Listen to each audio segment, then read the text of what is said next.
Shalom, మీకు ఉదయకాల శుభములు. అనుదిన వాక్య ధ్యానం డైలీ బ్రెత్కు మీకు స్వాగతం. Praise the lord. ఈ దినము కొరకు సిద్ధపరచబడిన దేవుని వాక్యము రోమీలకు రాసిన పత్రిక 12వ అధ్యాయము 17వ వచనం. కీడుకు ప్రతి కీడెవనికిని చేయవద్దు, మనుషులందరి దృష్టికి యోగ్యమైన వాటిని గూర్చి ఆలోచన కలిగియుండుడి. ప్రభునందు ప్రియులారా, ముందుగా మీకు హృదయపూర్వక వందనములు తెలియజేస్తూ ఉన్నాను.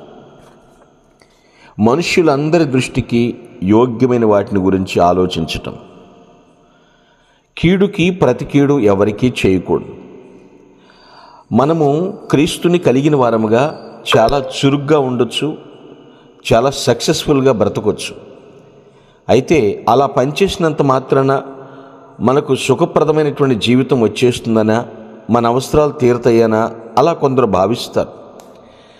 మనము దేవుని కొరకు బహిరంగంగా ఎన్నో పనులు చేస్తాం. అయితే వ్యక్తిగత జీవితంలో కోపంగా ఉన్నామా? దేవునికి విరుద్ధమైనటువంటి పనులు చేస్తున్నామా?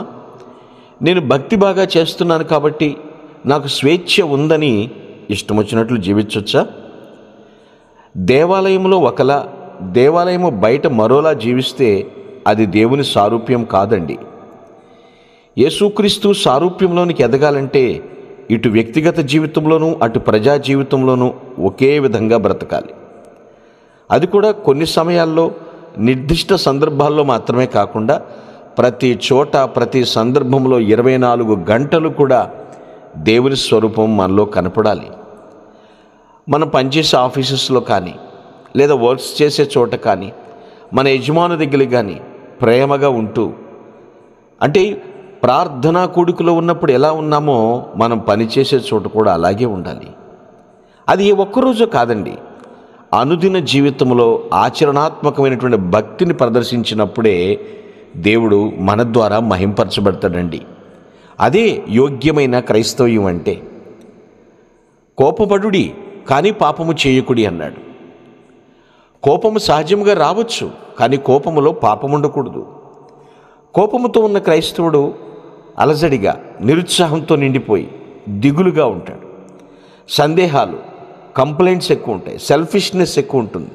స్వార్థం, క్రూరత్వం, కఠినత్వంతో నింపబడిన హృదయం. గ్రహించండి, నాలుకతో ఏం మాట్లాడతారో కొందరు తెలియదు, పదునైనటువంటి మాటలు. అయితే ఇది దేవుడు మెచ్చే పనులేనా? ఇటువంటి లక్షణాలు మనకుంటే దేవుని రాజ్య పనిలో ఎలాంటి శ్రద్ధ చూపించగలుగుతాం? మనము క్రీస్తు లాంటి క్రైస్తవయులము కాలేమండి. మన వృత్తిరీత్యా ఎంతో గొప్పవారం కావచ్చు. అయితే బైబిల్ వివరించిన వాస్తవాల గురించి మనం తెలుసుకోవాలి. మన హృదయాల్లో యేసుక్రీస్తు ఉన్నప్పుడు మన జీవితాలు రూపాంతరపరచబడతాయి.